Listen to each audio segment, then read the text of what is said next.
All right, we should be live. One of you guys say something? Oh, they're not going to be able to hear you, which is what I was expecting. So give me just a second. I don't have anything set up here in OBS for you guys. Now say something. Good morning. They should be able to hear that. And I'm going to wait. Good morning. Wait for the chat to confirm that they can hear that. Be Live. They're not going to be. I just previewed this. Stream to another. I was just previewing the stream a little bit to make sure I can hear what's going on. You guys in the YouTube chat, give us a yay or a nay on the audio. Can you hear both me and these guys? Because my audio stream is on a different stream than theirs, so can you hear both me and the guests? Chat. Give us yay or nay. Let's see. I don't see. You can hear all. Okay, should be good then. All right. Loud and clear. All right. Yeah, having to stream from home this morning. Had an issue. Well, for one thing, I may have had to stream from home anyway. I've had to go out of state this weekend, and I rushed to get back to do the stream, right? And so I was running late anyway. And then before I left this morning, I got an alert from my bank that were some fraudulent charges on my debit card that they had stopped. They wanted to know, hey, is this you making these charges? And of course it wasn't. So I let them know it wasn't me. It's like, okay, no problem. We're going to cancel your card, and we'll send you a new one in about 5 to 7 days. It's like, oh, great. I have no cash, and it's a Sunday, right? The bank's not open. So, I didn't feel like driving 15, 20 minutes away to where my office is to do the stream today without, card or cash or anything. So, going to do it from the house. Yeah, Johan in the chat says, yeah, that's not good. And it's the things we deal with now, though. It's the world we live in. Yeah, I had a mail theft situation about a year and a half ago, and somebody racked up $16,000, even though that wasn't even close to my credit limit in pending transactions, and stole 3 cards out of my mailbox. Yeah. The same card being replaced. Yeah, I had someone a few years, this is probably 8-10 years ago, had somebody with one of my cards racked up, I don't know, several thousands of dollars worth of charges in Destin, Florida, or somewhere in Florida. I was like, yeah, that's not me. I don't know what's going on with that. But what was crazy is I called up the card company. And I'm like, how could you approve this many or this amount of transactions? It's way above yeah. And that's the thing. It's like these are big purchases in a place I don't live. Like, why would you even approve that? Right? It is strange. Well, what got it must have been because of the pending status, but I just couldn't imagine, like $1,000 credit limit and like $16,000 in pending transactions. That's crazy. Right. Something like that. Crazy. But give me just a second. I'm gonna pull up a pulse audio volume control just to make sure everything's good with our audio levels here. It's about as good as I think I'm gonna get it. Yeah, it's good. Is it? Okay. It's really good. All right. Yeah, I would have expected some car honking to screech into the mic, but all is good. So how you been, guys? It's been a while. Yeah, I can't complain. As far as the last month since we spoke, not much has changed, right? The world is still the way it is. Free and open source software. There's actually not a ton of news. I wouldn't say it was necessarily a very busy news month. Well, you got GNOME 48 that got Oh, released of course. recently. How could I miss that, right? Yeah. Well, when it comes to GNOME and Zero Linux GNOME Edition, first thing I need to do is thank you for the video that you made. It helped a lot. A lot of people discovered Zero Linux thanks to that. Cool. But when it comes to Zero Linux GNOME Edition, a lot of people loved it, especially the fact that it doesn't include too many extensions. As a result, when GNOME 48 got released, only one extension stopped working, which was GS Connect, but that was updated today, and now it works. Other than that, nothing broke. But other than that, something new happened in lab that is old as well.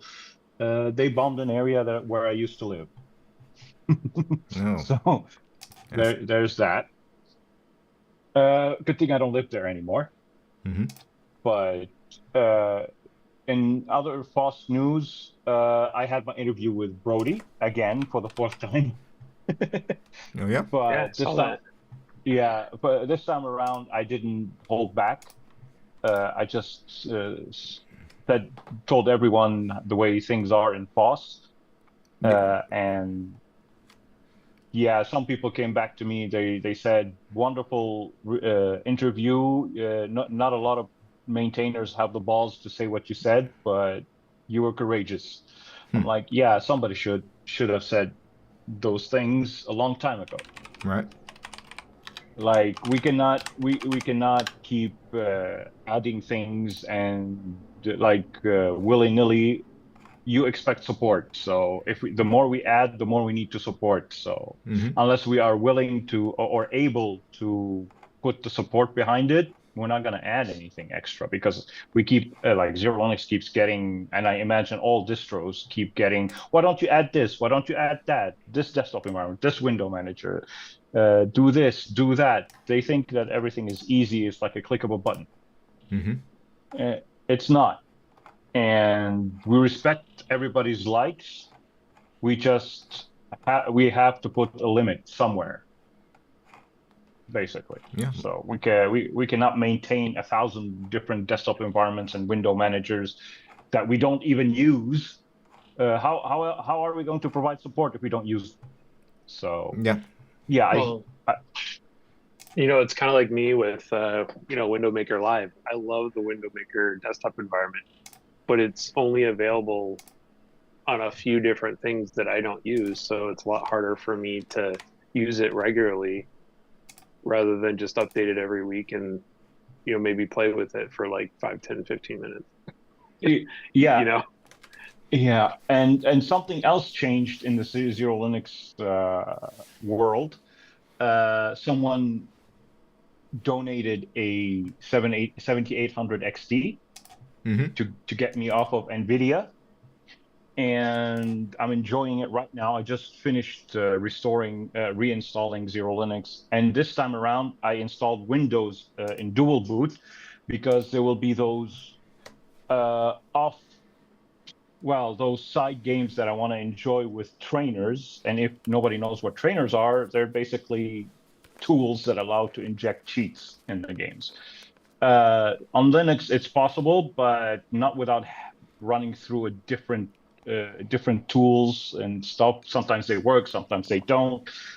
So to make life easier on myself, I just installed Windows 11, which on itself took me an entire day, because I couldn't install it using the installer in Windows, because for whatever reason, after the first reboot, after extracting the files and rebooting to actually install the files, the computer got stuck in a reboot loop.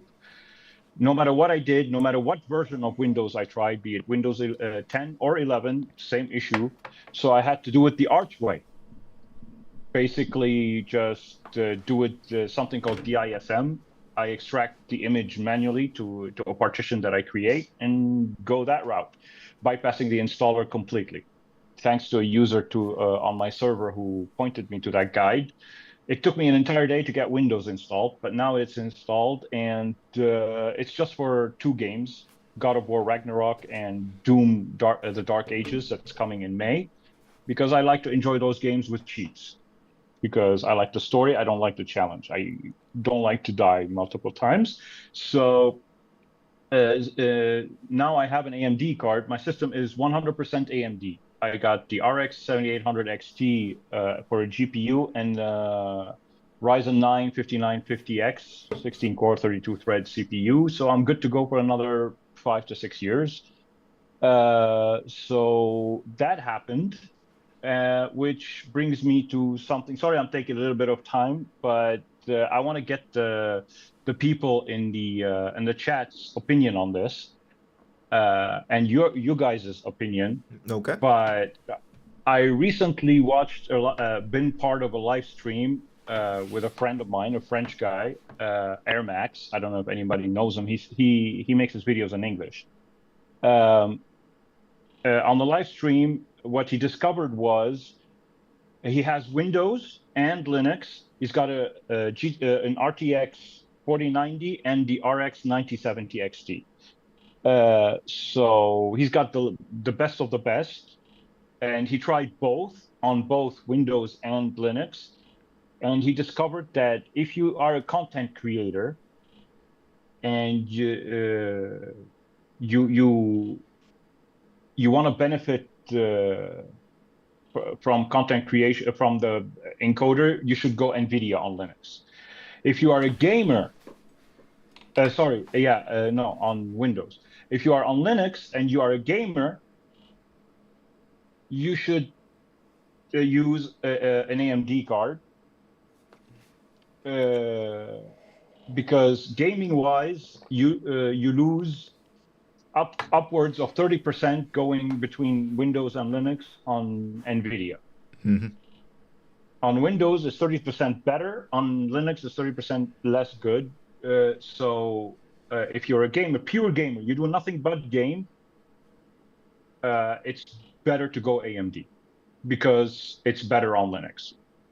If you are a content creator, go with NVIDIA because NVIDIA has the encoder, and ROCm is still not ready for the RX 9070 XT.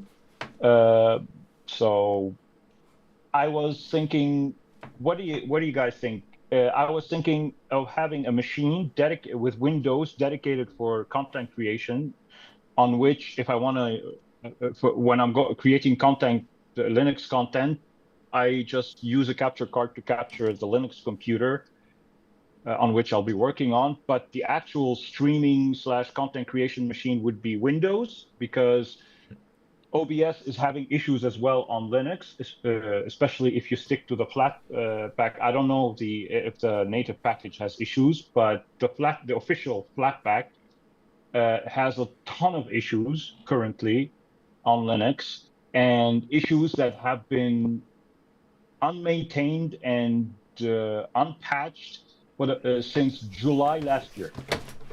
Yeah, I tried to install the OBS release candidate today to see if it fixed the NVENC error that you get for running the virtual camera. Doesn't work. Yeah, that's one of the issues that my friend reported, and it's been in existence since June or July last year, and it hasn't been fixed. There are multiple monitor related issues where HDR breaks and multiple things break, and they haven't been patched since last year.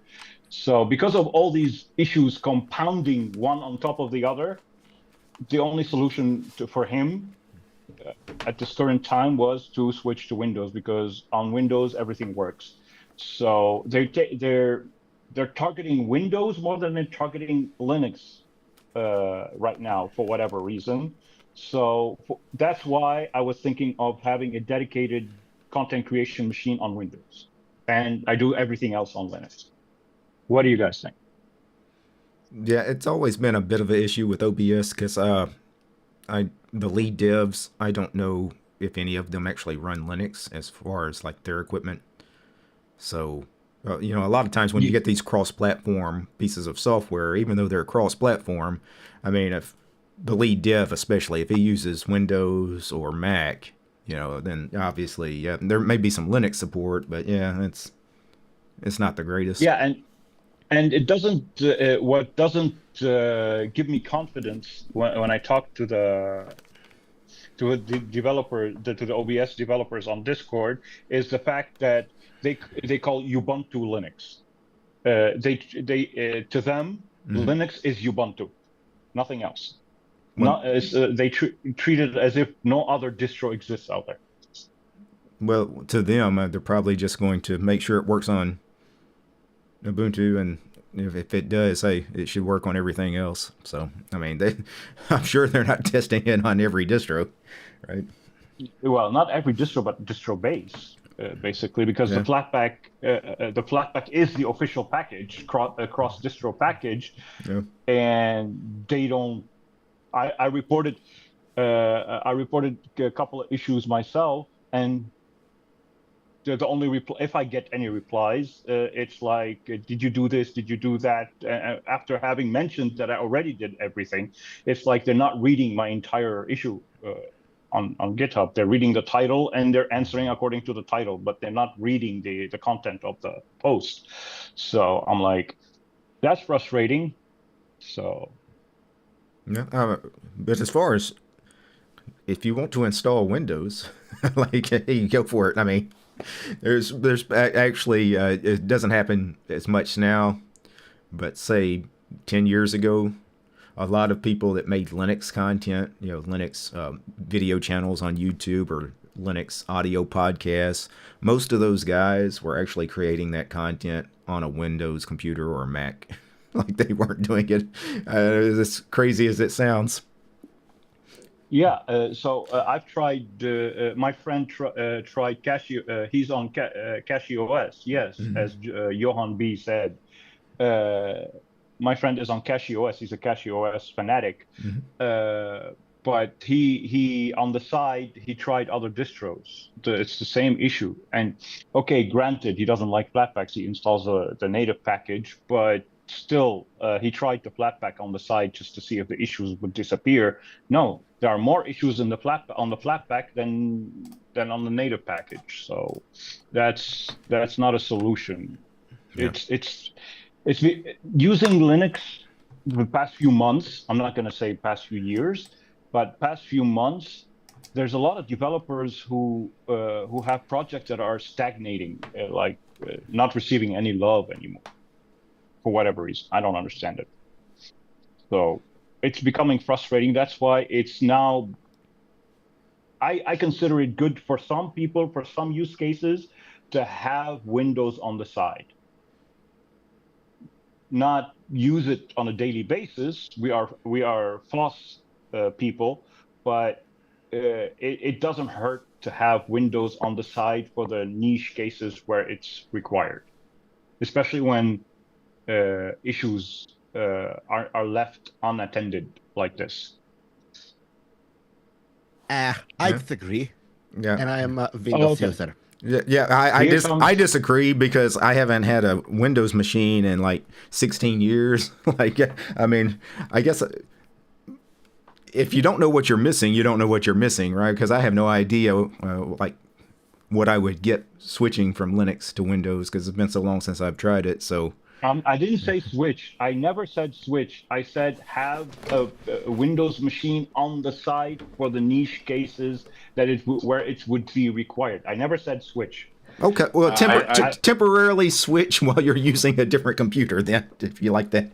But I think that's back in the day in the 2000s that was something that was needed, but nowadays you can run solo Linux all day, every day. It depends. If we're having issues like my friend has and I have, because I tried to connect. What kind of issues do you have? Number one, if you have multiple inputs going to the same input, there's no audio. You have to go through another another converter to get input. Another thing, it captures some windows, and in the middle of your recording, it loses connection. For V4L2 loopback devices, like I use my phone, it keeps losing connection, and I have to reboot the computer for it to grab it again. NVIDIA issues where the virtual camera doesn't work. I can go on and on and on and on for 15 minutes about issues that have not been attended to since last year. Look, there is a feature disparity between Windows and Linux. That's true, because simply because there is only about 6% of Linux users on the desktop. That's simple reality we have to live with. But as far as I'm concerned, there is only maybe 5 to 6 use cases where Windows is better than Linux. Yeah, Number I'm talking about those few people. I'm not asking everyone to switch, but or to have a Windows machine on the side.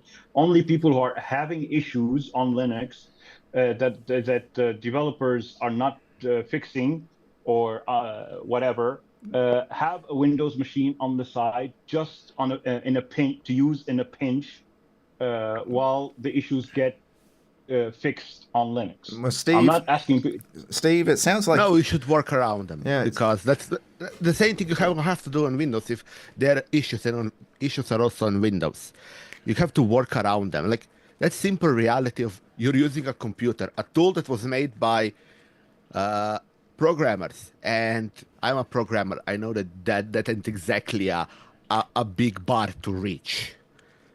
But like, I use Windows for 2 use cases: gaming, and let's be clear, you can game on Linux pretty well. I just don't want to deal with all the problems that come with gaming on Linux. And they aren't problems like things don't work.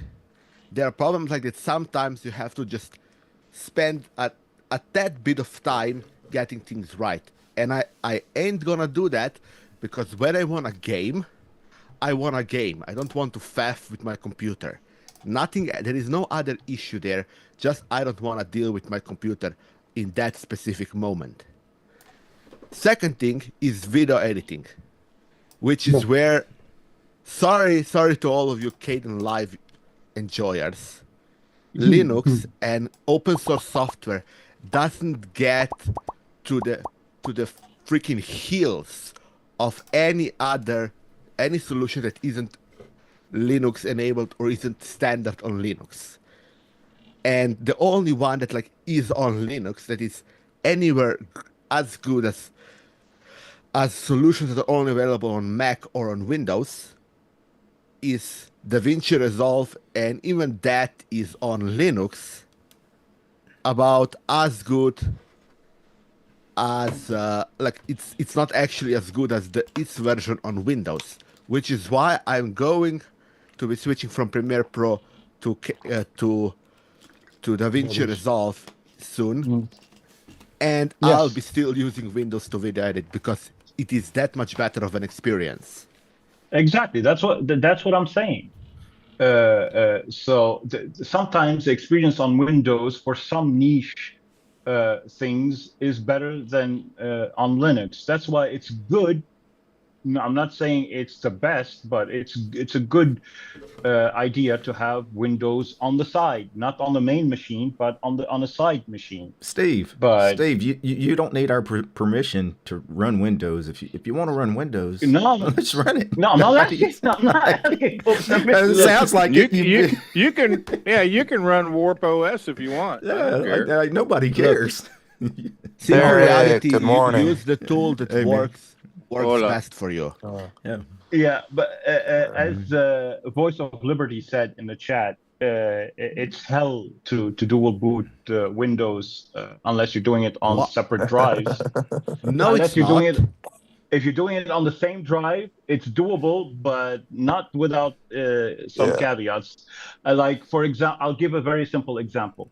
Like, if you do it on the same drive, multiple partitions, EFI bootloader is Windows's bootloader is going to after an update, it's going to mess things up. I had to take no, issue it won't. It won't. Some Linux distributions will do that to you.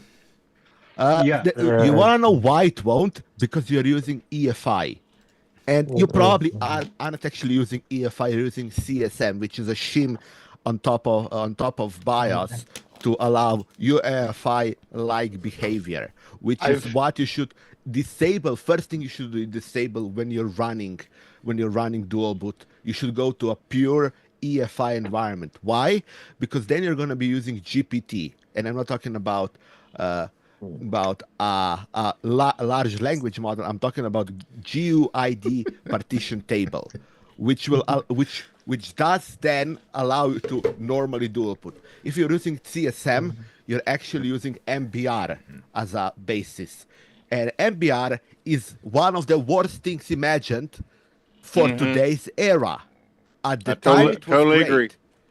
And yes, at the time, yes, when MBR was used, and if it's still used, Windows will total your any other configuration, because that's it was normally that how used. But so does Linux, by the way. I've had so many times when I was using MBR when Linux on updates, grab on updates, totally destroyed Windows boot manager. Yeah. Why?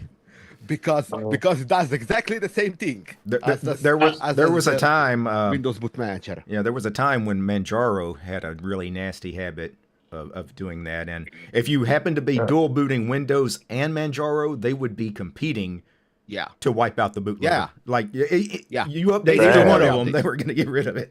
Basically on every update. Yeah. Well, I've had the issue where I had post safe mode errors, and it turns out Ubuntu does something to your physical hard drives for like your Windows drive. I had to delete the keys in the key management section of the EFI in order for it to stop. That can also happen, but that also happens on Windows because there are certain things. The modern operating systems do certain take ownership of certain parts of the disk for a simple reason to allow better loading, faster speeds, and so on. It actually has a reason why they would do that.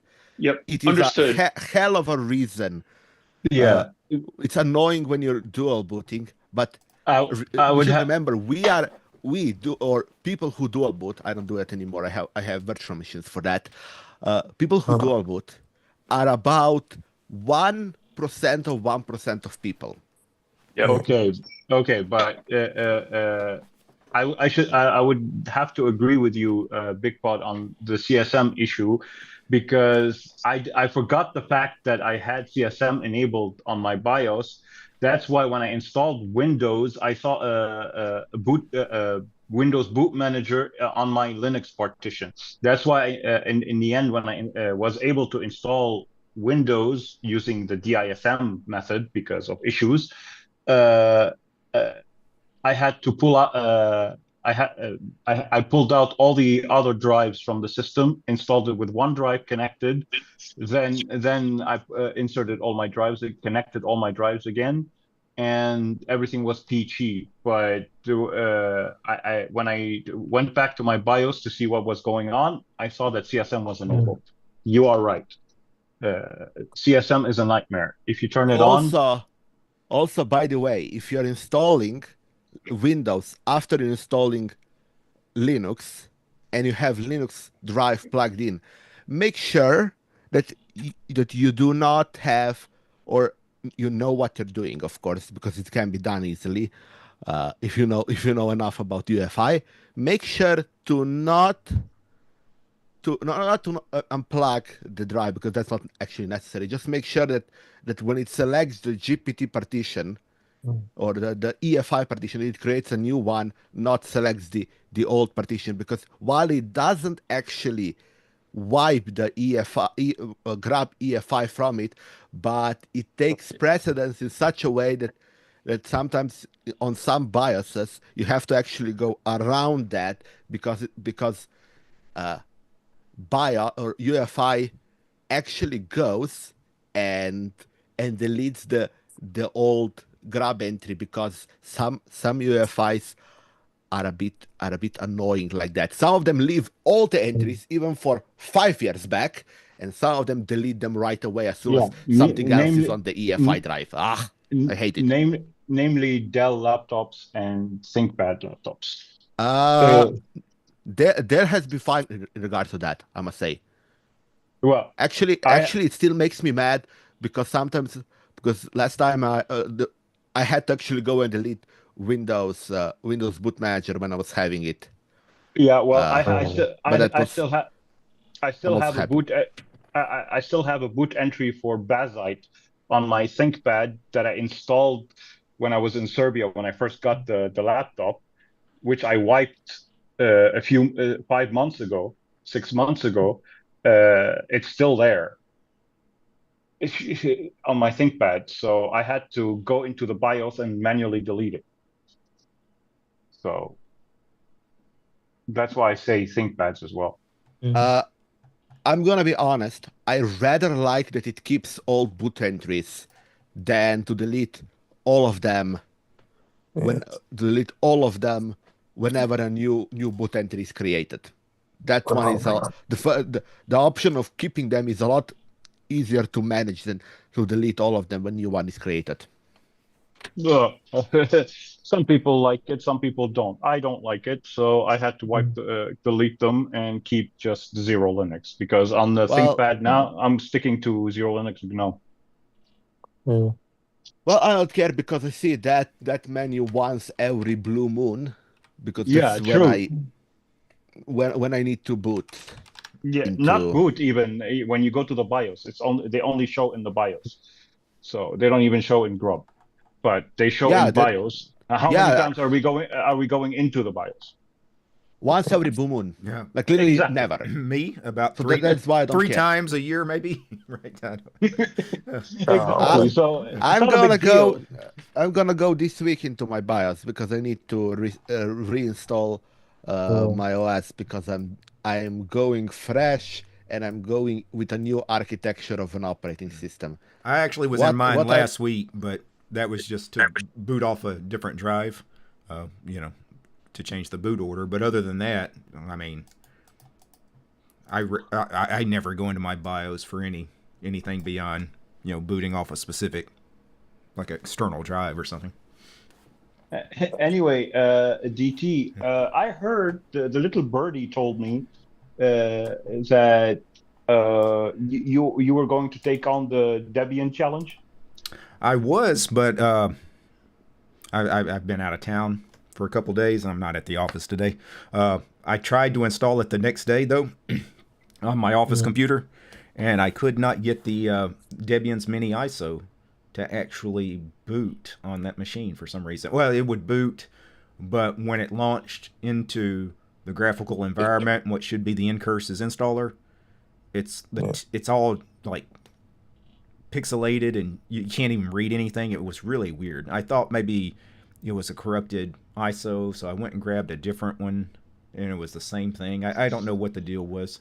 It's got to be some kind of driver issue, but I didn't waste too much time with it that day, because I kind of had a little bit of a time crunch. Yeah. So I spent about an hour, downloading a couple different ISOs, and when neither one of them would work, I couldn't even get the installer to launch in a way where I could actually read it. It's like, yeah, I'm just gonna put this on the back burner for a little while. I'll come back to it later. So. Just be careful so it doesn't wipe your Arco Linux boot. No. I've got 6 different drives in that machine, so I'm gonna put it on its own drive anyway. So. Oh, okay, cool. You can tell I was watching the Linux cast. Yeah, that's earlier. That's the reason I said I had no problems. Whatever they want to, if y'all want to install a distro, hey, because I've got those all those drives in that machine. It's no problem for me. I just put it on a different. Zany successfully installed his with a bit of a pain. So if you need some assistance, I would reference Mr. Zany. What did he install? He installed Debian. He did? Okay. Yeah, he's running on it now. Yeah, I bet if I'd just grabbed like their standard ISO with the GNOME desktop and everything, it would have installed fine. The problem with that is I'm not going to use GNOME, and I would have to spend so much time tearing all of that down, right, to install it. As like that would be so much more work. I really wanted that mini ISO to work, but since it just wouldn't work. I think he had to do similar kind of stuff because he's not a GNOME user or a KDE user either. So he's a Hyperland show. I think he found I think he used Drew's script. Drew has a script that will streamline going to a different window manager. I think. Okay. I'm not sure. I would send Zany a message or whatever. At the end of the day, going to a different window manager, different comparatories, is just to just go and install it and then switch to it in the menu, and that's it. Yeah, if you use incursors, Debian's a lot easier to install. Yeah. That's what I typically do for whatever reason. And it's always the ISO I go and grab. It's the mini ISO, but for whatever reason, this one it would not work. So yeah, it's a flawless install on the Intel. I have a couple Optiplexes because I was going to. And it's a flawless install on an Intel graphics card. Just boom, done in 10 minutes. Because my plan was just to go through the advanced the Incursus installer with Debian. So pretty much always what I use. I was going to install SID, the unstable branch, and then I was going to throw Qtile on it because Qtile is in the repos there. And I've already got my Qtile config, so it would have been a very easy, time had the ISO worked. So. Yeah. Hi guys. Hey. Hello. I want to ask you if there's any gamers over here because I want to ask them a question. Do you or don't you use or set up a Steam LAN cache? No, I see no point in it. Yeah, It doesn't work on Linux that good. The Steam LAN cache is primarily made for people who keep distro hopping and they have multiple machines. That way they don't have to re-download the game from the internet and save bandwidth. I would say it's better to have a separate drive. Exactly. Well, if I was doing that, I would just load them I would just put them on a network drive and have games on a network drive. Also, at that point, I don't really even care about bandwidth because downloads are really fast these days for people with gigabit internet. It depends on. I mean, there are guys who have terabytes of game they download. I've seen YouTube guys that try to play on Linux, and they have terabytes of games. I mean, download it all over again. Yeah, but again, those are YouTubers. Do not. That's a different use case. I rarely have 2 to 3 games, more than 2 or 3 games installed at the same time on my system. Okay, Big Pot. I don't play 50 games at the same time. Yeah, that's true, but I'm talking like people like myself who are capped at 220 gigabytes a month. That would save us a lot, especially. Tell me about it. But especially for me, who has now a Windows machine and a Linux machine, there are some games I want to, and you cannot share one drive for Linux and Windows because there are symlinks on Linux. There are symlinks in the Steam cache, whereas on Windows it doesn't support symlinks and so on. So by having a LAN cache, if you're on Windows, it just grabs the files that it needs. It bypasses the symlinks and whatever, but it downloads locally from a local LAN. Yeah, but there's still a problem is that you use differently, and that's where you have the problem when you try to start the game once on Windows or on Linux. They use a little different ways. That's why it's most of them corrupt. That's why I always said, if you really, really are into gaming or have gaming from it, use a second drive with Windows and you skip ton of problems, especially if you like me rolling releases. Steam is the worst thing you can have for rolling release because you don't have the stability, because they don't catch up, especially because I tried that to have one hard drive, which both Linux and Windows could access and take the games out. It's always some file, always some driver that are not catched up. That's why if I really want to game, I have a separate boot drive, which no boot driving system can access. I do it manually in the BIOS. I play the game, then I'm done with that. I go back to Linux. That's And by the way, exactly I use Arch. Yeah, and that's exactly what I'm thinking on doing. Like I set up a Steam LAN cache on my Raspberry Pi, but it didn't work. Sometimes it sees it, sometimes it doesn't, and so on and so forth. So I formatted a 1 terabyte, an old 1 terabyte SSD, 860 Evo SSD. I made it for Windows, and I have another 1 terabyte NVMe for games for Linux. So. For each OS, a separate drive. Also, one of the problems with Steam LAN cache is that it's a very hacky solution. Yes, it is. Yes, it is. Because to properly work it, you need to have it as a DNS server, which I don't want to do because I have my own DNS server. I don't want something else in the chain. It just doesn't work for me. I cannot do it because if I put it as a DNS, my internet stops working. Why? Because my ISP's settings are from 30 years ago. Then set it up so that they don't. I tried everything. It keeps losing internet, and internet becomes intermittent because I have two DNSs: the Steam LAN cache DNS and the actual ISP router's DNS. It keeps failing to see. Sometimes, although I put the LAN cache DNS first, you did the wrong thing. You did the wrong thing. What? What you should do is I cannot mess with the router. I cannot mess with the router. No, don't mess with the router. Mess with the Steam LAN cache and make it relay all the DNS requests, which is what you should do in the first place, so that all DNS requests go to the LAN cache and then go out to the internet. Oh, well, anyway, that's what you should. You shouldn't do two in your settings on your computer. Two DNSs, because what that does is it tells one time use this one, then use this one, then use this one, then use this one. For every request, I believe it switches between them, or if it doesn't get the question from the first one or the answer from the first one, it then tries the second one, because the second one is supposed to be a fallback and it shouldn't be used unless the first one doesn't work. So you should actually go and just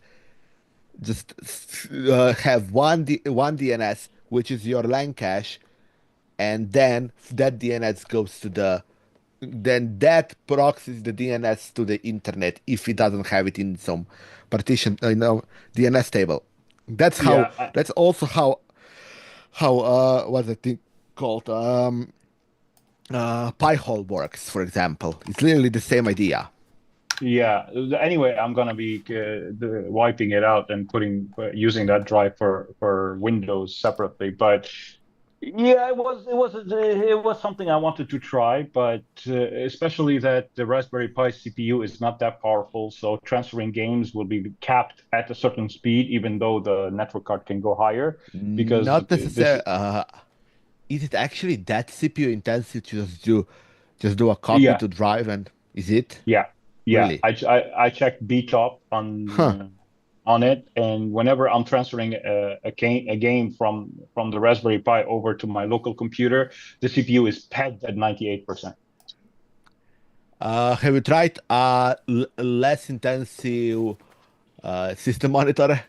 If it's 98%, that to me makes it seem like that it's actually not that bad. Using HTOP brings it down to 90, but that's still yay. So you still have some headroom. But it's anyway. It was something I tested, something to have fun with. I wanted to have fun with, but logically, I'm just going to, because I have this slot machine in my computer case where I can slot in and out SSDs. So I'm just gonna slot in the Windows game drive when I'm on Windows, and slot it out and put the test drive back in. This is a drive where I test all my different installations of Zero Linux to make sure that everything is working. But yeah, it's the best way to do it, and it's fun. I will not see Windows before May. I'm still waiting for Doom: The Dark Ages to land. That's the game I'm waiting for. Right now, Windows is on a back burner waiting for that game. So I just installed it, forgot about it, and now I'm back on Linux. I'm a happy camper. Yeah. So what did I want? I did want to mention a really big software release that happened in the last month since we talked. The GIMP 3 release. I'm sure everybody has checked it out. So No, I don't use GIMP, so no, I don't use GIMP. It's a really nice I'm still update. a Krita fan. Yeah, it was actually a long overdue update as far as yeah. yeah. And Brody interviewed the developer, the main developer. But I use Affinity Photo because it's possible to make it run on Linux. There's a script for that does automates everything. Photoshop here. Well, yeah, you're on Windows. But It runs on Mac as well. He could be running a. Good joke. I'll never run the trash. Okay, Yeah, actually, I lie. I Mac might or actually... Windows doesn't matter. It's Mac. the same crap anyway. Just different package. if you want the Photoshop experience without having to install any package, just use Photopea or Photop. Yeah. That's it. Done. Just pay a couple of bucks to get rid of the ads, or just use an ad blocker, and you're good. But speaking of ad blockers, Vivaldi recently killed off my uBlock origin. It completely That's gonna be all Chrome browsers. Steve, Yeah. It's not just Vivaldi. It's be all your browsers. I mean, it's can gonna tell be you- Google's Chrome. It's gonna be Chromium. It's gonna be all of them eventually. Yeah, but I can tell you an alternative way to do this. I went and had uBlock Origin, and I got the countdown, and they said, you can't watch any more videos. Well, I have Ghostery running, and I also have Privacy Badger running. I removed uBlock Origin completely from Vivaldi, and Ghostery and Privacy Badger took care of the ads. I don't have any ads at all, and YouTube doesn't know the difference. Thank God. Yeah, I might do that same thing, HipDad, because I got to tell you, I do not like ads in my damn browser. I been using Ghostery since early 2000s, and I love it. Random question. Do you guys actually notice ads? Yeah, well... Oh, yes. I do. I do, yes. Because the only ads I notice are YouTube ads, and for that there is a 7 euro a month solution. Well, yeah, okay. I have a subscription called to YouTube Premium. Yeah, I do. Yeah. Well, most of the YouTube ads are skippable after a few seconds anyway. But every now and then you get this one like 90-second ad that you have to sit there for a minute and a half, and whatever. Ironically, I didn't buy YouTube Premium for no ads. I bought it because I was in the I was like on the beach, and I wanted to just listen to a video somebody created, and I was like, and I was covered with a beach towel, and well, it was wet, so things got pressed on the screen. I was like, I don't anymore care. I'm gonna pay the 7 euros, and you got it.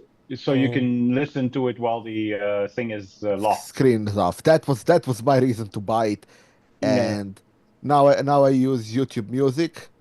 I use and I don't have any ads, and I'm completely fine with paying for a YouTube Premium, because either I pay €5 for Spotify, or I pay €7 for YouTube Music plus all the other benefits. I might end up paying for YouTube Premium because I consume my content on my iPad, and on iOS, if you're not jailbroken, you cannot block ads. Yeah. So I might just have to fork up the money. It depends on the price in my region, but if it's above $10, I'm not paying those because I can't afford it. Because right now I'm taking care of my teeth, and that's gonna cost me $1,200. Got it. Yeah, so I already paid. I already paid for $200 for shipping and handling to custom fees to get the RX 7800 XT delivered. So that was an arm and a leg for me. Yeah. But especially that it's coming from the US. Golly. Yeah. But hey, beggars can't be choosers, as they say. Exactly. I was going to buy my. It's a one-time. It's mostly a one-time expense, so it's not terrible. I mean, how often do you buy a new graphics card? Yeah, I mean it's it's true. But it drives me. Every 7 years. Yeah, that's about right. For me, it's been a decade. Yeah, I was on the GTX 1080, so the GTX 1080 will be a decade old in a few months. Yeah. You were on GTX 1080. You're lucky. I was on RX 250. No. R5 250. AMD. Oh. R5 250. Yo, my God, that was the terrible Catalyst drivers too. Yes. Yeah. Yes. At the time I was still Windows guy, but that was my last purchased graphics cards. Next one that I got was in a laptop was 1050 Ti. But the graphics card I purchased was R5 250. I think that thing was horrible. But my next purchase GTA 5. is going to be an Intel card. Oh, you're getting the B. Yeah, the Battle Mage. Yeah. Battle Mage. Those are good cards. Yeah, and they're getting better too. That's the thing with the Intel graphics cards. Yeah, is when they update their drivers, the card just gets better and better. Yeah. I'm also thinking about going for one time going for Intel card, because I need a graphics accelerator. Yeah, and I was going to say the AV1 support on Intel is next level. That's why I need it, because I want all the accelerators. Is the top end ARC cards out yet for Battle Mage? Yeah. Battle Mage is good. I have it on my Linux, the 580. 850. 850. Yeah. And it's really, really good actually. Now it starts to get used to, especially GIMP and Darktable, which I use a lot. It starts to be able to use the acceleration and the hard coding, and it's really valued the money compared to NVIDIA or AMD, even if AMD is way better performance per dollar. But I believe that Intel could be, if they're playing their cards right, they can really be a good mid segment. The cost per quality and performance is just a no-brainer. I mean, you can get a $400 Intel card that's just as good as any $900 freaking AMD or NVIDIA. Yeah. In some games, not every game. Not every game. Catch is I more care about the encoders and the acceleration than gaming performance. Really, the only reason I have a GPU. NVIDIA. The only reason I have a GPU is for video editing and streaming. Like if it's all about like Big Pod's talking about, it's the encoder. It's why NVIDIA. The reality is then NVIDIA and Intel are really only options, because AMD is not good for that kind of thing. That's You why I need said either earlier. Intel Yeah, or an NVIDIA. Don't do yeah, that's AMD. that's why I said in the beginning that for content creators, Intel or AMD are the best GPU. No, Intel or not AMD. NVIDIA. NVIDIA. NVIDIA, sorry. Yeah, Intel and NVIDIA. NVIDIA. Yeah, are the best choice. AMD is just for gaming. Yeah. Yeah. Exactly. Yeah. And if you do AI or any other compute intensive tasks, NVIDIA is still NVIDIA. the only option. Yeah, Can I- and I wish more people and more projects, more products enabled one API, so then Intel could work.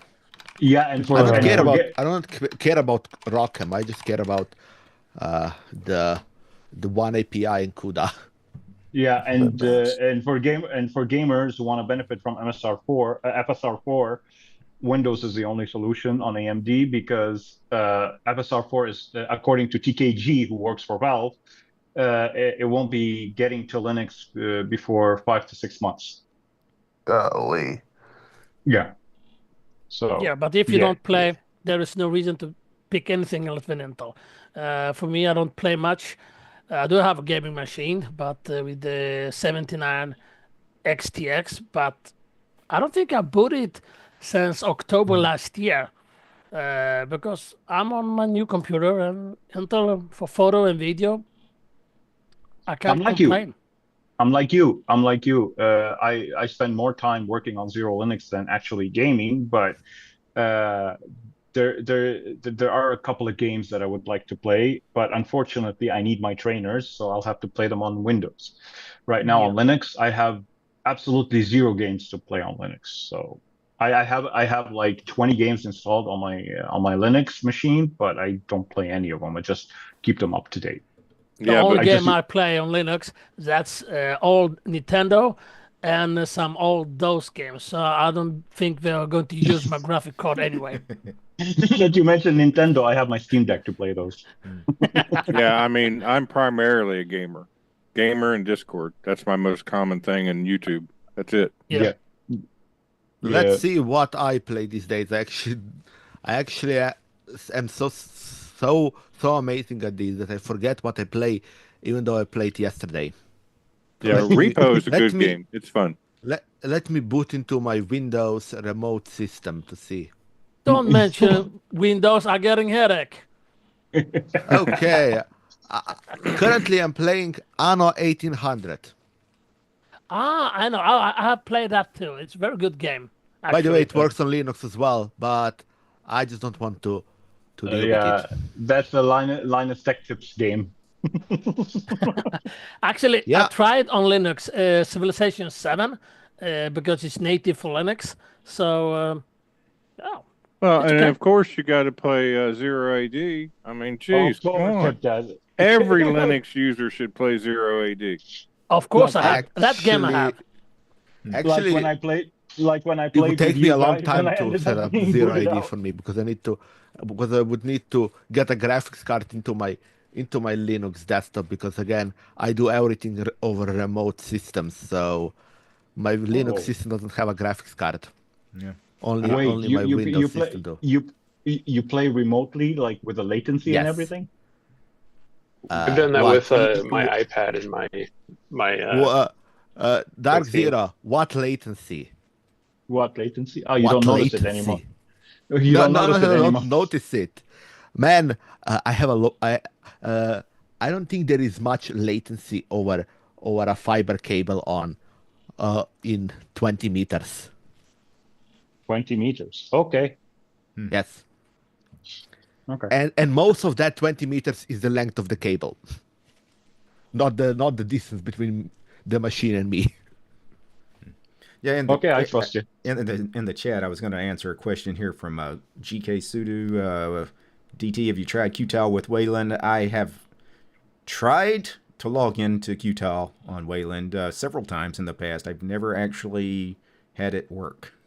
Now, most of those trials have been on this machine. It's an NVIDIA card. I don't know how Qtile with Wayland and NVIDIA is. I know that they still kind of label it as experimental, but according to the internet, there are some people running Qtile with Wayland, and they say it kind of works. I haven't been able to get it to work. It could be my Qtile configuration file is. There could be dependencies that are needed that I don't have installed. I'm not exactly sure. I have tried it. Could be hardware. Could be.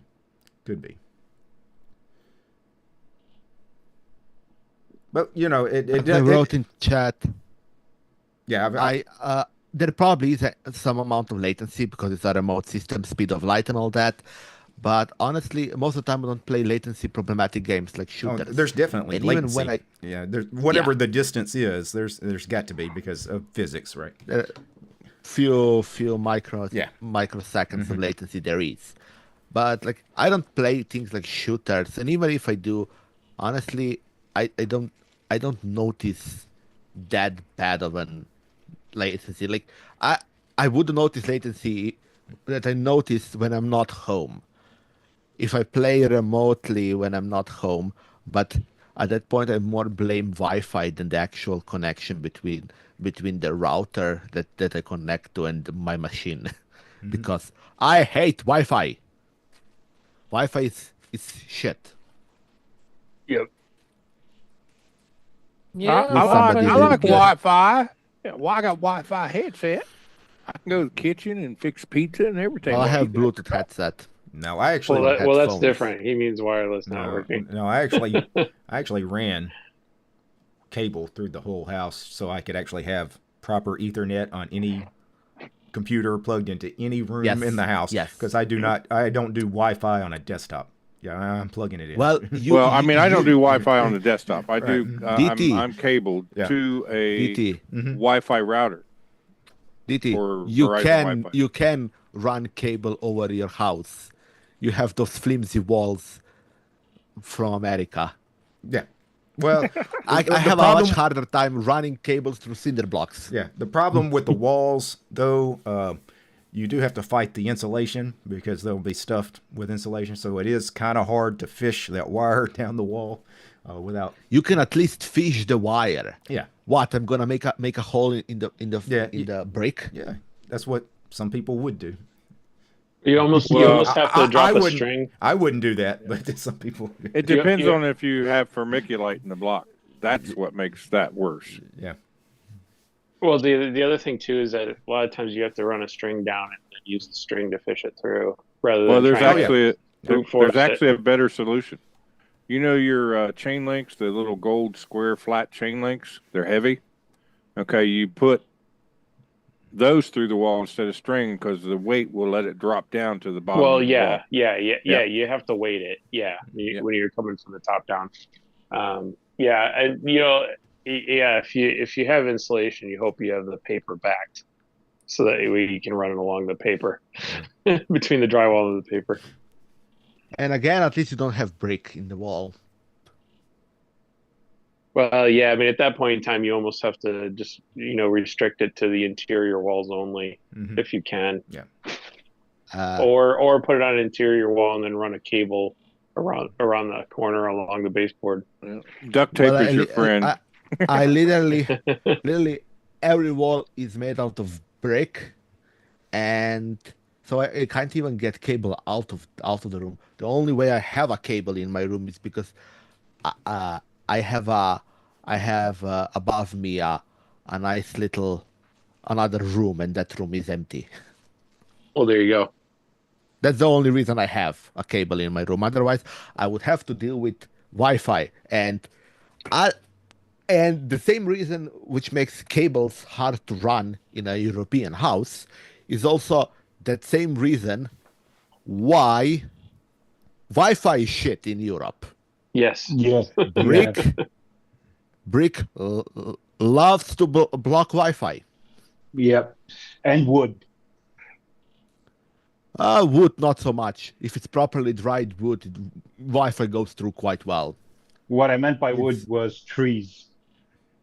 Trees, yes. If they are living trees, those things are deadlier than anything else to Wi-Fi. Yes, exactly. I've seen an experiment. You put a phone on one end of a lush tree at the side of at the height of the leaves, On the other side, you put the directional Wi-Fi antenna. Guess who wins? The tree. Yeah, of course. I say that because I live in the mountains and there's a lot of trees around me. And I recently got myself a LTE router. It's a separate connection for my home lab. It's a dedicated connection for my home lab because I get a 50 down, 50 up speed, limited to 25 gigs a month. So I don't have much bandwidth, but for a home lab, it's fine. The signal here around where I have a lot of trees around me, the signal is so bad. Yeah. So and the problem, like for example, I I recently looked at a proposal for automation and stuff like that, and internet for a house. And even in a high-end houses, they're not even they're putting in Wi-Fi. They're not even doing that, but they're still putting in switches and repeaters and access points and stuff like that. I mean, I've seen thousands of dollars in bills for that equipment. Yeah, to bring it back to Linux, since we haven't talked Linux in a minute. You're going to talk about the new Linux 6.14 kernel? Is that where we're... Almost. It was the second part of my subject. Okay. But the first part is Dark Zero, the Wayland hater, has been on Wayland for the past week. Okay, so wait. I'm testing. Nobody would ever label you a Wayland hater. You've been a Plasma user. No, I am a Wayland. No, I'm still a Plasma user, but I've been an X11 user for the longest time. No, really? My complaint still is the same, but I am willing to let bygones be bygones because my complaint is window positioning. Every time I turn on my computer on X11, I open my applications, they all open the where I last left them. On Wayland, that's not a thing. That's absolutely not a thing. I don't know whose problem it is, either the portal or Wayland or the compositor. Must be a KDE thing. No, it's on all Wayland stuff. So I don't know Maybe what it is. Notice because I have everything full screened. Yeah. Well, if you have them full screen, you won't notice it. It's logical. But for me, who doesn't have everything, I have 3 monitors. On one monitor, I have 3 applications. You know, if you just everything appears on the right monitor, so there has to be some memory there.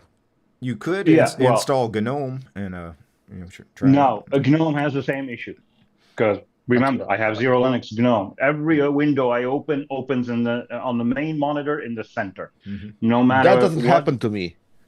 That doesn't happen to me. Everything opens on the last monitor. I closed it. Well, on GNOME and KDE it doesn't. It opens where you have the cursor, but in the center of the monitor where you have the cursor. It just happened to me on GNOME that I opened Nautilus, moved it to the second monitor. Closed Nautilus and open Nautilus and it opened the second window. Yes, on the same session, yes. But if you reboot I have to turn off my computers every night. So when I turn my computers on, it forgets that I don't care. So I wouldn't even notice. Yeah, you wouldn't care, but I would. So my complaint is still the same, but because I turn off my monitors and every time I turn them back on, I have to reposition all my 12 windows. I turn my computer off every night as well. Well, it forgets. Okay, so that on the side, I'm using Wayland, KDE Plasma Wayland session, and I'm letting bygones be bygones to see how far it will go. I suffered an issue just now with Vivaldi Flatpak. There is currently a bug. On the Flatpak, when if you set it to open in Wayland, so you set the Ozone platform thing in Vivaldi to Wayland. When you click on the icon, it opens Vivaldi and it opens the settings on the keyboard shortcuts page for whatever reason on GNOME and on KDE. So I reported the bug. I hope they're gonna work on it. I just reported it earlier, so we'll see if they fix that. Reverting back to a previous commit fixes it, but that's where I'm at right now with Wayland. And the second part of my thing is kernel 6.14 and anti-sync. This is something new that was overhyped for the longest time, and people didn't understand the meaning of it. People were expecting 650% performance boost just by getting the kernel 6.14. They did not read the articles correctly, and some publications reported it wrong, where it gave the impression where the kernel is the solution. The kernel is not the solution. Anti-sync is not the solution. The thing is, anti-sync has been included and has been active for the longest time in Proton. Proton with fsync, because Proton plus Proton is fsync. Fsync already includes the anti-sync patches. So if you're using Proton with your games, you already are using anti-sync through fsync. What does anti-sync even do? Anti-sync it's a patch that brings the anti something.dll performance boost from Windows. So it's a synchronization thing. It boosts your game performance. And just a side question, what's fsync? Same thing. Basically, it includes anti-sync. It's a way to include anti-sync in Proton. People thought that because of this Foronics article and the screenshot where it shows that if you were playing, I think, this car game, I forgot the name of it, by Microsoft. Yeah. If you're playing this game without anti-sync, you have 100 or 110 FPS. Without anti-sync, with anti-sync, you get 860 FPS. What the hell? The only boost, the only time that you will ever notice the boost in your games is if you were using your games with native wine. Because native wine requires the patch, the anti-sync patch, to be, it requires to be patched with the anti-sync to be able to give you those boosts. But nobody plays games with native wine. Everybody plays games with Proton. I wouldn't say nobody plays. Well, it's less common now. Yeah. Also, if you're using Bazzite, you won't notice a difference anyway, because Bazzite compiled fsync into the kernel for a long time. And I always was like, what the hell is this? And I've never bothered to ask. Yeah. You have to be careful when you say nobody does something, because especially with Linux. No, never use absolute. They'll let you know. Because I promise you, there are people reading articles right now that were written 10 years ago about how to install certain games in Wine. And they're still following those old. Yeah. I find solutions to some issues from some forum posts from like 2006. Oh, I have actually, I have read things from the late 90s on occasion that are still on the internet and that hold true, right?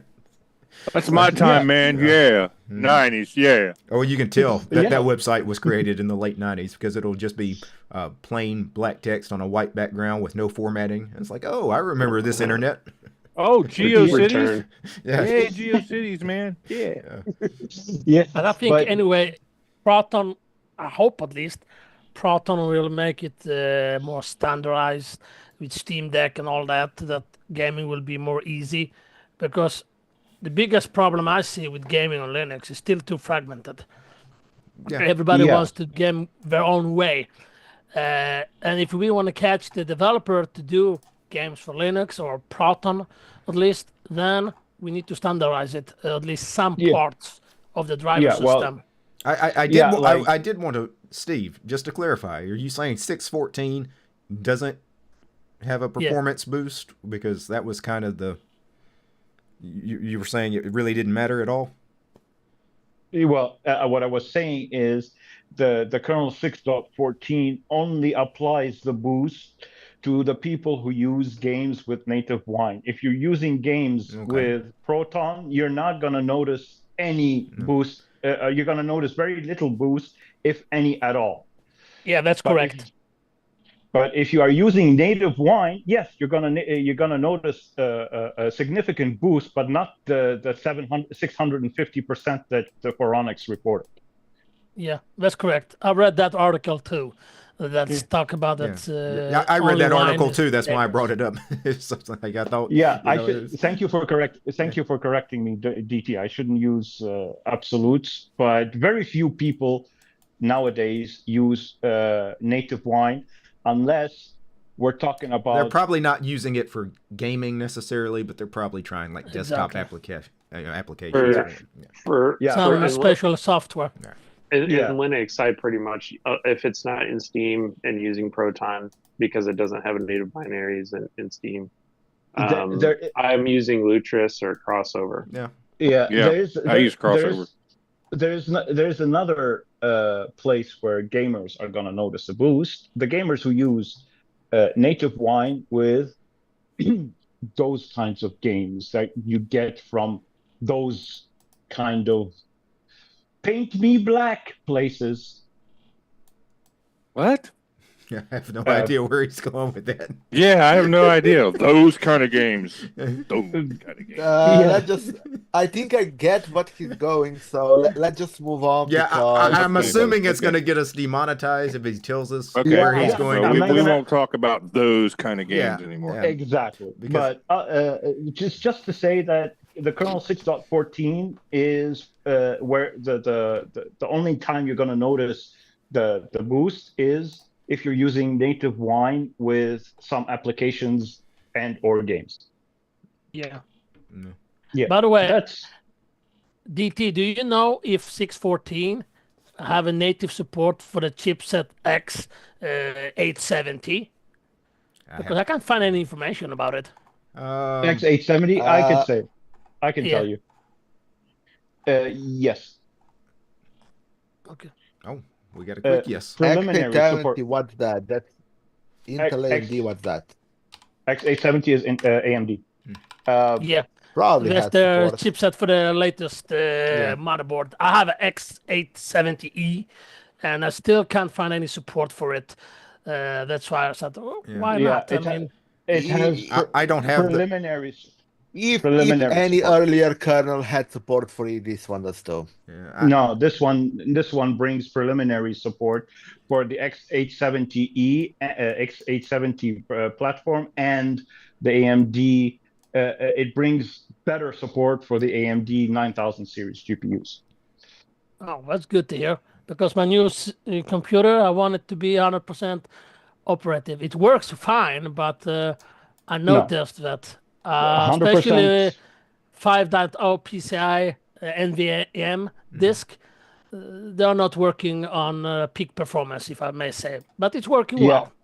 Well, yeah, the full support will land with kernel 6.15. 14. What does peak performance for that mean to you? Because that different parts in the computer work at optimal speed. That is designed to do. I'm asking primarily for the NVMe drive, because is a lot of it is on the NVMe drive, not on the actual what interface it's using, because the interface is already so fast that the speed of the drive is the problem. Yeah, that's true. And also for bifurcation. For drive bifurcation, it has support, but not full support. Full support will land with 6.15, from what I've read. Well, the big change with this release was the fact that now this kernel will support up to 4,096 CPU cores, which is twice as many as before. Yeah, makes sense. Yeah. Oh, DT, then you need to get a new computer with that many cores. Well, we need to upgrade, huh? Yeah. Also, why would anybody run that many cores? I was gonna say, you know how much power that thing has to be consuming. And I'm not talking about power. I'm just saying at that point, if you're thinking of you need so many cores, you're probably gonna benefit much more from having a cluster instead of having that many and cores. you'd need like liquid nitrogen to cool the thing. Probably not. Yeah, Well, nuclear station plant next by as well. Speaking of Depending on kernels, how powerful the cores are, remember Yeah. you can have many low power cores, like even gigahertz cores. That's how Xeon 5 worked, if I remember correctly. Yeah. Speaking of kernel 6.14, I just got a notification. CachyOS adds Lemine, Bootloader, easier Samba integration, and anti-sync Wine. Mm-hmm. They created their own patched version of Wine with the anti-sync patch, because Wine themselves upstream have yet to implement the anti-sync patch. It's been dormant since February.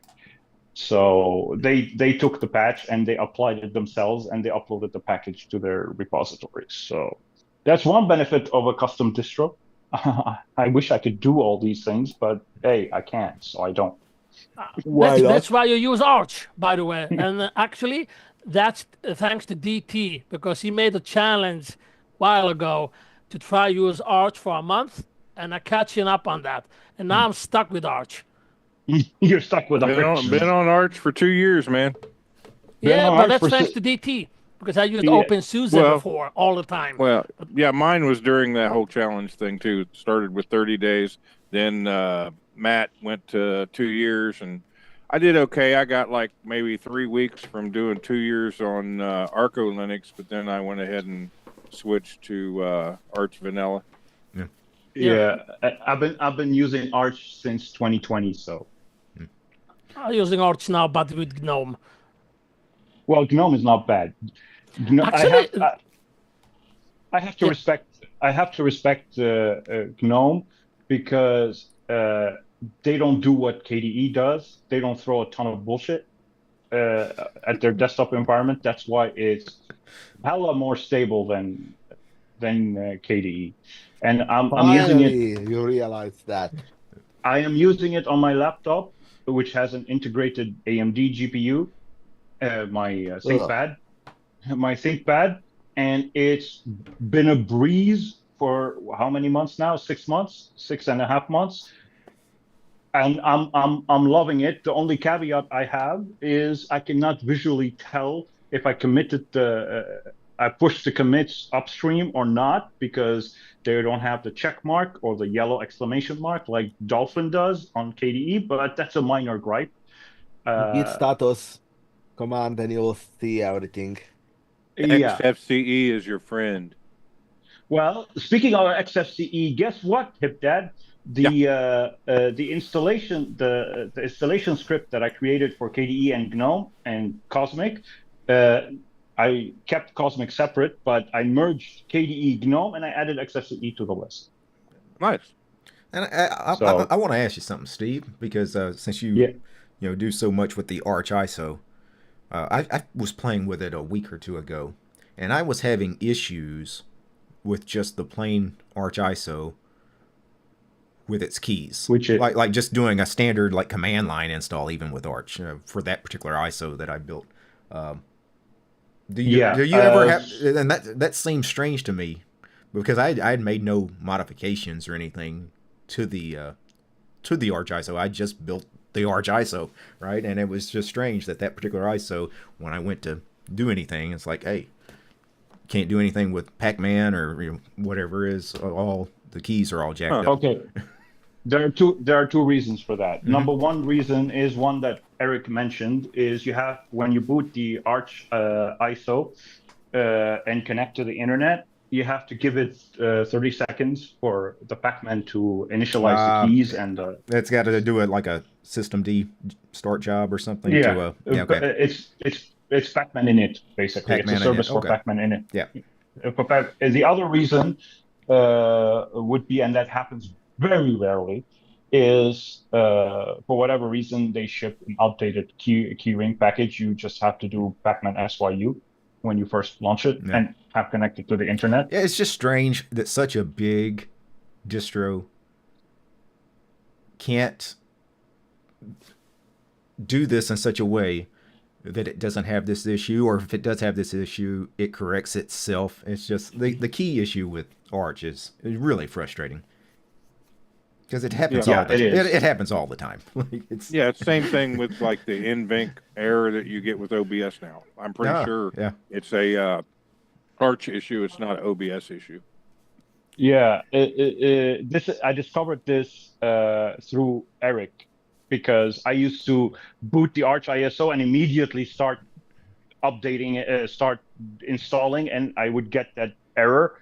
And I always wondered why. And when I saw his video, I was like, oh, because I am hurrying too much. Sometimes internet can be intermittent and it requires some time. I give it 30 seconds usually because my internet is very slow, 30 seconds up to a minute. And then once the pacman init is launched, I can do whatever I want. But you know what? Now that I think about it, I bet that could be part of the reason why, like, the Arch install script sometimes is kind of flaky. It's because of things like that key issue.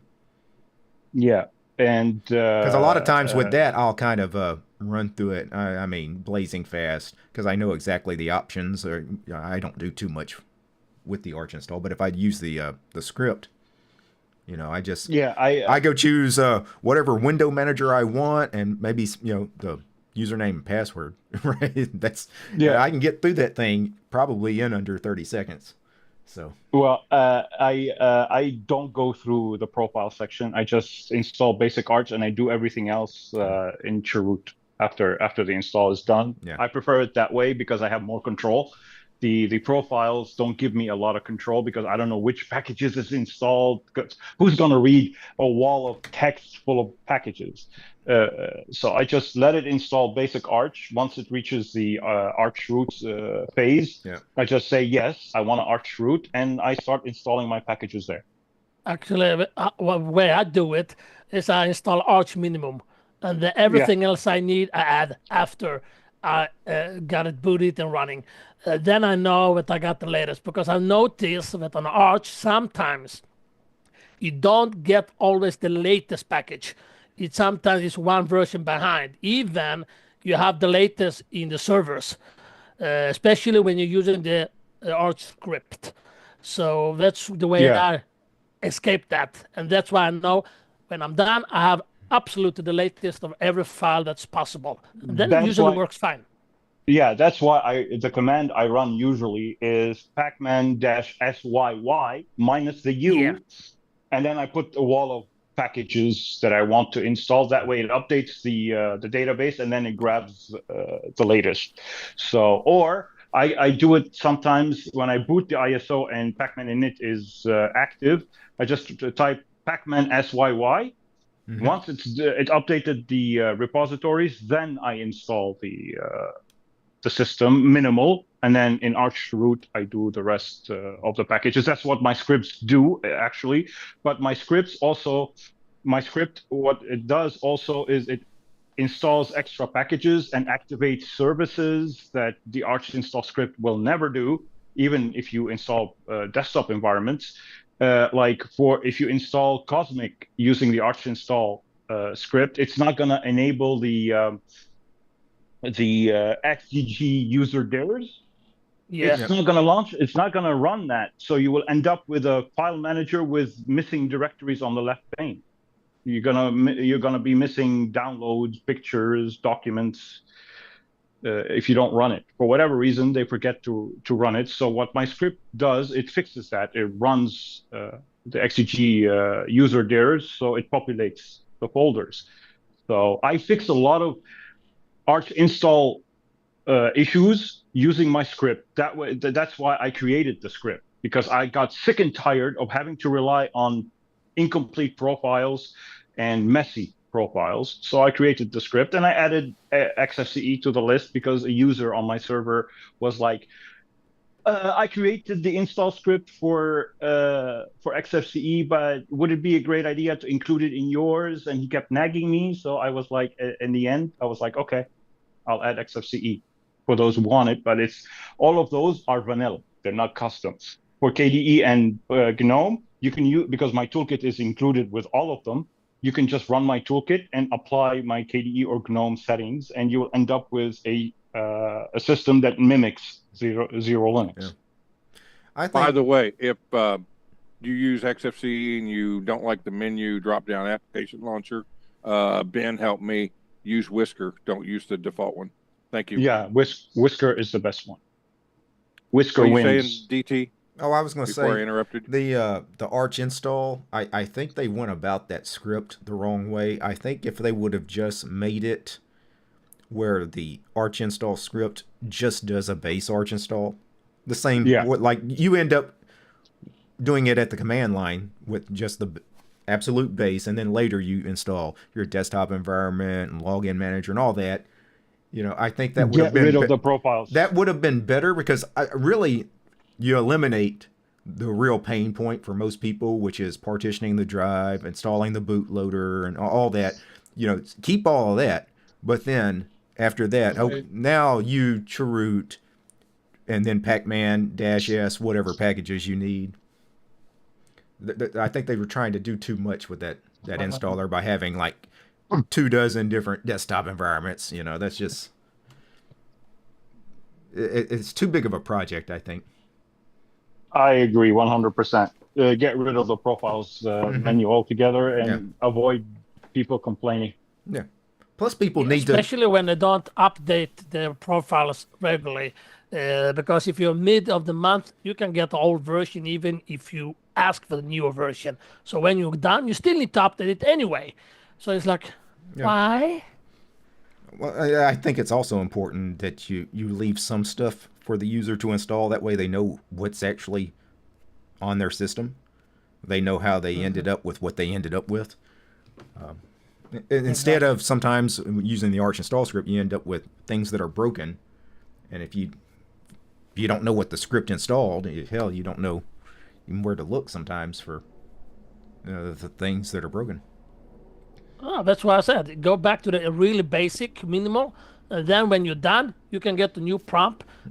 Do you want to add this later? Or when you boot up the first time, you can get a prompt. You can add this. At least give the option. But now you don't have an option. If you choose it, I mean, 7 times when I installed Arch, it was broken from the beginning. The only way I could get in was through the terminal. Yeah, why did I use it? And I can do it manually all the way. Why do half the way? And the half the way I need to troubleshoot just to get through the basics. Which brings me to another subject I talked with Brody about was all package managers, if people choose to use them, all package managers should have, because I noticed in a lot of videos that when people are reviewing distros, they click the install button, they ignore what the install button does or the drop down that it has or whatever. So like in the example of Ubuntu, it has a choice if you want to install the package as a snap, as a deb, as whatever. People ignore this drop down and just click install and have it install whatever the default option is. So I had an idea while I was talking to Brody was, why don't package managers have a pop-up window when you click install? A pop-up window appears. How do you want to install the package? Flatpak. It's annoying. It's annoying. It's annoying, but at least it lets the user know that there are different versions of said package. Yeah, but you're going to have some users... Because most people don't care. They're not going to know what to choose, or they don't know what the package manager is. Like, they don't... First of all, they don't know what it is. Second of all, they don't care. Yeah, because... not care. Some of the... They're actually it's irrelevant to them. Yeah, some of the people I install Linux on... Who? Yeah. Remember, they're competing with who? Microsoft, Windows, and Mac OS X. That's no-brainer. Click once, everything is done for you. You don't need to think anything. That's where the Linux has a problem. give both options. If you want to do the brand dead version, go ahead, one click install, fine.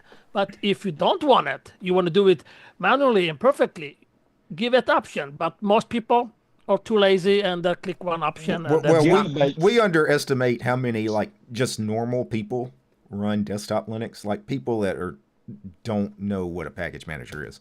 So if you had to force them, like, hey, do you want to snap a Flatpak, a native package? Do you want to add a PPA if you're on Ubuntu? Like, they're like, what does this stuff mean? Like, they're not gonna. Okay.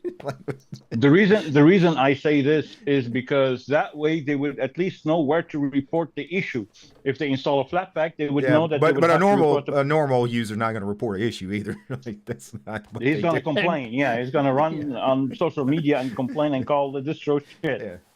Exactly. I mean, my parents, they're over 80. They barely know they're running Linux. Yeah. That's not, oh, this is familiar desktop you've installed. Yeah. This I know how to click. That's it. They don't even know it's Linux. Now they know because I told them. But where did they install the apps?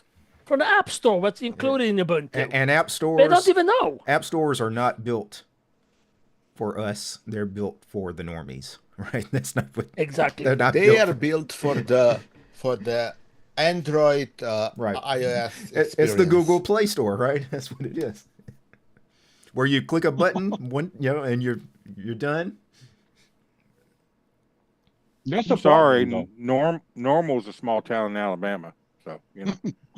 I've been to Alabama. There's nothing normal about that state. Hey, the town's pretty cool. Yeah.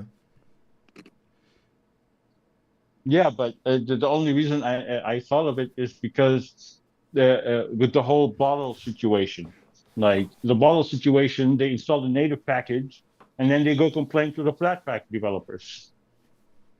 Yeah. But you're right, DT. They don't know any better. Yeah, you're never going to solve that problem. You're always going to have people that don't know better. I mean, there's no way around it. You can try to make it as brain dead simple and obvious to people, but that's just, you're always going to have people complain in the wrong places or to the wrong people. Yeah, especially to me, the distro maintainer. Mm-hmm. A lot of people come to me and they report issues with the package. I'm like, hey, I'm not the developer of the package. Go report it upstream to the package developers. Yep. Good luck. Like recently with GNOME, I went through an issue. I have the current ISO that's available has an issue. I posted it on my Discord, letting everyone know how to fix it because there is a fix. But there's a package that gets pulled in. I don't know what other package depends on it, but it's called GNOME-shell-performance. If you have that installed, if you run update to get GNOME 48, because the current available ISO is GNOME 47, if you want to update to GNOME 48, it's going to conflict with libmother. The only way to get through this issue is by uninstalling GNOME-shell-performance, and then the update will go through. Why is this package getting pulled? I couldn't understand. So what I did was I built a fresh ISO, and it's not getting pulled anymore. Okay, but a new ISO will not be available before June. What do I do until June? Yeah. So I'm stuck. People who report that issue to me, I at least have a fix for it on my Discord. But if they ask me on, let's say, Mastodon, I'll have to point them to my Discord. I'm not going to post the solution on Mastodon. But nobody reported that issue to me. I figured it out while I was updating my own GNOME installation on my own system. It would be really cool if you could implement something like the Arch News or, what Gentoo does with the e-news messages. That way, if there's some issue with your distro, a major one, you could push that out, when they run an update of the system. You give them a little message, hey, if you're running GNOME, run this command. It'll fix your problems. Yeah, I could do that. Mm-hmm. I can even do it on GitHub. Well, I'll see I'll figure something out. Yeah. Because until June, people will have to put up with this issue. Mm-hmm. I'm sorry. We don't accept that. Get to work, boy. Yeah. Get to work, boy. Get the shovel and start digging. Yep. Start digging. I'm gonna start digging my own grave. Well, by June he'll Hey, probably you'll save money on funeral costs. by June he'll be running GNOME full time anyway. Yeah. Yeah. He's in the With middle of a Wayland. transition. I might be. I'm not. Although it's a kind of a joke, but it could happen. That You wasn't a never know. joke. It's happening. Hey, I'm leaning towards GNOME. I'm just waiting for me, not for the developers. You know what? It's not on the developers. This has been coming for at least 2 years, Steve, because every time you talk about GNOME, you seem really excited about it. And then every time you talk about Plasma, I've noticed you're never happy. There's a noticeable difference. It's not about being unhappy with Plasma. It's just I spend more time fixing Plasma issues than I do GNOME. Mm-hmm. I just use Budgie, and my problems are very little. Yeah. Yeah, I've never seen any reasons to try Budgie, because Budgie is a different implementation of GNOME. Well, it depends on the distro too, because quite frankly, the best Budgie one outside of Solus is Ubuntu. But there's some nuances on like OpenSUSE and OpenMandriva that are just kind of awkward. Mm-hmm. Yeah, well, there is a distro coming that's gonna pop up in the future with Budgie. That's not Zero Linux, but it's a friend of mine who's working on his own custom distro, but it's gonna be using Budgie. It's Arch based, so nice. Yeah, I've tried the Budgie versions of like I think Manjaro and some of the other ones out there. But like for example, one of the things that annoys me is that when I hit the super key and I go to type in something in the menu that comes up, a lot of times I can just select the item and away it goes. Mm-hmm. But in some implementations of Budgie, the text just stays in the search and I can't select without using my mouse to then click. I can't use the keyboard to open the app. Okay, that's that's my little nightmare. Yeah, I haven't noticed that. I haven't used Budgie lately though. Yeah, but it's not. But it's in like some of the offshoots of where it's still in development. Yeah. For some things, I think OpenSUSE does that. Fedora does that. And a couple, but not Ubuntu or some of the other ones where it's more developed or implemented into that distro. Yeah. Speaking of Budgie in Arch for gaming, no good. I had games that just would not play at all that used to play perfectly, but I think I had a mutter update, and from that point on, I couldn't play any games. I switched back to XFCE 4.20, and now you're using just solid. regular. You're just using base Arch with installing it from the packages, right? You're not using like any kind of script or any kind of like. No, I just use the Arch install script. Like I used the Arch install script when I reinstalled Arch, and then went to XFCE. Yeah, I saw you post in the other Discord about that. Yep. But the Arch install script, it's just going to install the base, the standard Budgie package. It doesn't customize it in any way. So. Yeah, my Budgie issue, I stopped gaming as much as I did, so I don't know exactly when it happened, but I remember a mutter update, and for some reason there was no way. I mean, I think I did a clean install too, and still had issues with Steam playing games and stuff. And then when I what specific game did you have an issue with that was all noticeable? All of them. All of them. Well, I mean, just an example. Counter-Strike 2. Okay, gotcha. And just basic games that should work out of the box. Yeah, and it's not something that's going through ProTime because Counter-Strike 2, I think, is a native Linux, right? And the issue was weird where if I had if I started a game, and what it would do, it would hang at the load screen. But then when I bring up a window, I'd Alt-Tab out and bring a window, and it would be layered on top of the game. You could see the starting screen in the background moving and stuff, and you could hear the sounds. So what I would end up doing is that I would move the window that was on top of it over enough that I could go into the settings and set it in window mode, and I could play, but not great. Is that an Intel GPU? No. No. It has nothing. I've got an NVIDIA 3060 Ti. It has nothing to. It has nothing to do with the. It has nothing to do with the GPU driver. It's more an issue with mother. Yeah, and that's what I was thinking. Yeah, but I'm happy. I'm perfectly happy back with XFCE. Anyway, the only reason I left XFCE is because the version before 4.20 wouldn't recognize my 5.1 surround. Oh, they finally added support for that. Well, it works out of the box on 4.20. Yeah.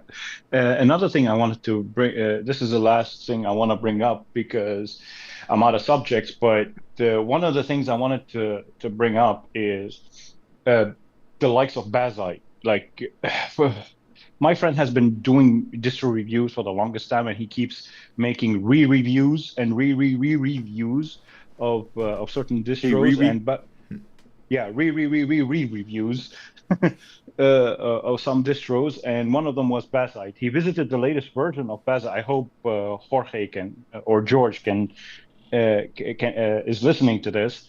Is the fact that the latest version of Bazite felt a little bit more bloated than previous versions and less stable, because on his 4090, before he got the 9070 XT, on his 4090, some games were not launching. He was having a lot of lag, even while dragging windows and stuff. And he had the latest version like a month or two ago. So he noticed that it was much heavier on resources. So immutable distros, not all of them. I'm not saying all of them. I'm not going to use absolutes. But the likes of Bazite, the likes of what's the mother one called? Aurora? No, Aurora is the KDE version. Oh, isn't NixOS? No, the Fedora based. But okay. And Nobara, same thing with Nobara, which is not an immutable distro. Also, Nobara is feeling a lot of very bloated, and I don't know, Fedora-based distros for some reason are feeling a lot heavier. That's what I've seen from his streams. Is it something with more recent updates on some of the upstream stuff? Yeah. So he ran an update. It's basically just get or whatever it's called. So he ran to get the latest updates and whatever. The more updates he got in, the slower it felt. Yeah. I'm not saying it was. Yeah. So I don't know what the problem is, but for some reason Fedora-based distros are getting heavier and heavier and heavier and heavier and heavier as time goes by. So this is something I'm just reporting what he mentioned in his live streams. He tried Bazite. He tried. Well, if you were talking about Bluefin, the GNOME. Bluefin, yeah, Bluefin, that's the one. Yeah. It felt much slower, much laggier. Well, it could be a GNOME issue if it's all the GNOME distros that you're talking about, because it could be, because you didn't mention Aurora. You said Aurora was fine. He didn't use Aurora. He just reviewed Bazite and Bluefin. And Nobara. Nobara is KDE based, so so also felt slower. For whatever reason, Fedora base is no longer what it was. So I hope GE. I haven't seen any of that. And he's got a 4090 and a 90. What's the CPU? 9800 X3Ds. Well, I haven't seen any of that. I mean, Fedora is kind of on cruise control. I really haven't heard any real big innovations or anything like that, because most of the attention is on Bazite or Nobara. Yeah, these days, yeah. Well, aren't we getting close to a release, or has the new release come out of Fedora? When's the next? Yeah, 42. Should be soon. 42 should be soon. Yeah. Yeah. Now they usually don't release on time, but I know the planned release. They've been pretty good lately. They got back on track a little bit, I think. Yeah. Yeah, I specified Fedora-based distros, not Fedora itself, because I have another friend who is a very big contributor to the French Fedora team. He translates the website to French. He doesn't have any of those issues. Just custom Fedora-based distros. Those are getting slower for whatever reason. Maybe it's a placebo effect of something, but I'm just reporting what I saw on the streams. My only experience with anything being slow in Fedora is trying to get darn updates down for the repos. Yeah. It should happen mid-April, so 2 weeks, and it should be Fedora 42. But yeah, I haven't actually noticed any of the things you or people in chat say, because I've been using my Bluefin for, whether it be on my laptop or in the virtual machine I'm running for, a daily driver. I really haven't noticed any of that problem you're describing. Steve, has he been able to quantify that in any way? In any discernment? On his stream, he was like, he compared it to his CachyOS install, because that's the only thing he can compare it to. He compared it to CachyOS, and between Bazzite and CachyOS, he lost upwards of 19% performance. So on Bazzite was slower than. Were we talking about like gaming benchmarks, or what was he? Yeah, gaming benchmark. He's a gamer, so gaming benchmarks. So he lost 19%. Is he using the same drivers? I know graphics, can, it's a mix of graphics and GPU and stuff like that, and the desktop environment, but is he using the same driver? I don't know which drivers. Yes, he tested both drivers, because he was on his 4090. He tested both open and closed drivers. Same issue. So I don't know what it is, but that's what I'm reporting. I saw his. I'm a member of his channel, on his channel. So I keep watching every single stream, and the ones about Bazzite, and the latest Bazzite video he made, he showed everyone how much performance he's losing on a fresh install of Bazzite. Is he sending? Is he reporting, or is somebody sending a message to the maintainers to say, hey, I've noticed this going on? I think he does report it on Discord. Oh, okay. He's a guy who reports everything to everyone. He's doing a good job, but it's just I'm saying it, so maybe it's more public on this meeting. But if it's hardware dependent, unless you had his exact setup, it would be. That's one of the things. Yeah, but that's why I mentioned his config. He's got a 9800 X3D processor and a 4090 GTX 4090. He tried closed and open drivers, and he suffered plus or minus a few between 14 and 19% performance. That's almost like changing, a couple steps of hardware generations, kind of performance. That's what I mean, and that's what I mean when I say, if I don't have your hardware, I cannot provide you support. Give me your hardware so I can replicate the issue for me to be able to give you a solution. That was a great thing about like FreeBSD development, is that I don't know if they still do it, but they would, say, hey, if there's specific hardware that and you want to lend it or donate it, the people who maintain it were more than happy to do a deep dive. Yeah, exactly. Like we cannot just them reporting the issue to us suddenly we are going to have a solution. All we can do is Google it. Well, if we can Google it, you can Google it. Right. Right. Logs go, only so far too. You almost have to look at a memory dump and see where all the registers are. There's also the problem when you start posting log files. There's so much crap in those things. Nobody wants to look at that. Like if Yeah, I mean, I've had some hardware issues with my all-in-one cooler, and I've got a weird thing with the USB on my power supply and trying to pull the sensor data. Like, Corsair's been great. They're like, hey, we got a tool in our thing. Just dump the info and send it to us. And like within a day or so, they've got an answer for me. It's amazing. But the log file's like 200 and something megs. Yep. So. Yeah, and if you're going to report it to someone, that someone should be a community, not a single person. Correct. That's the caveat of having a single person maintained project. Yeah. Well, guys. Well, and yeah, I mean, yeah. Oh, sorry. Go ahead. Yeah. Well, let's go ahead and let everybody take a minute to have a last word, so we can get the stream out of here. Because I do have somewhere I've got to be. So, Steve, give us the last word. Oh, I'm going first? Okay. All right.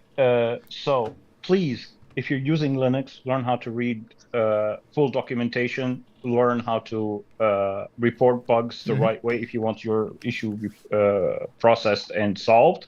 And be friendly. If you are friendly to the community will be friendly to you.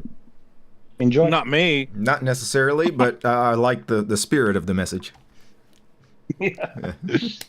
All right, Steve. Thanks. Thank you, DT. All right, Big Pod, give us the last word. What to do? What to say? Check out No Tax Allowed podcast, I guess. I was actually going to ask you about that. I got a notification for something. I don't know what it was. Was it a shorts video? There was something I did. Yeah, we are starting to do shorts now. You're doing the take the long form, you're clipping it up into. Yes. I like it. And the reason we do that is because, well, I was informed that YouTube algorithm likes newer creators who have more numerous uploads, and shorts count into that and make it very easy to do so. Yeah. So we're doing shorts now, and check out the full episodes. They're still uploaded. You can go on our YouTube channel, or you can go to show.taxbase.com, where we have the audio version, or you can find us on most podcatchers that are popular. Very cool. Again, no tax allowed. Yeah, and the best podcast that I make. I will post the link in the YouTube chat for you. All right. Thanks, Big Pod. Swedish Linux, give us a last word. Well, keep the fight, keep the spirit, and don't give up when you switch to Linux. We're all guys here that will help you. And the most important is, do it with a smile. I like it. All right. Thank you. Yep, Dad, give us the last word. Yes, sir. Last word is just keep on trying. I mean, I have plenty of people around me that are really okay with helping me. Sometimes they're probably facepalming at their house going, he's asking it again. Oh, my God. He's talking about Debian back in the 90s. Oh, my God. But they put up with me, and so I give them a lot of credit for that.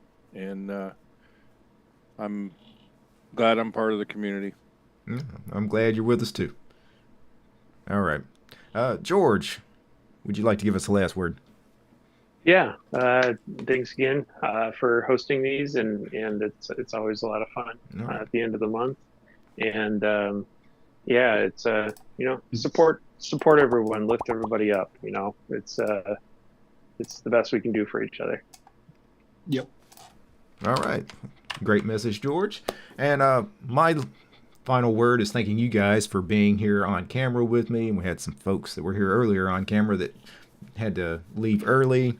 You guys in the YouTube chat were also great. I know we didn't get to a lot of questions and comments in the YouTube chat, but you guys are awesome. And other than that, typically I would show some patrons cards, the names of the patrons. I don't have that on this computer, this home computer. It's kind of an emergency situation where I couldn't go to my office today to stream, so I'm not on a computer where I have all of my OBS scenes set up. But I do want to thank all the patrons of the channel. And other than that, guys, peace.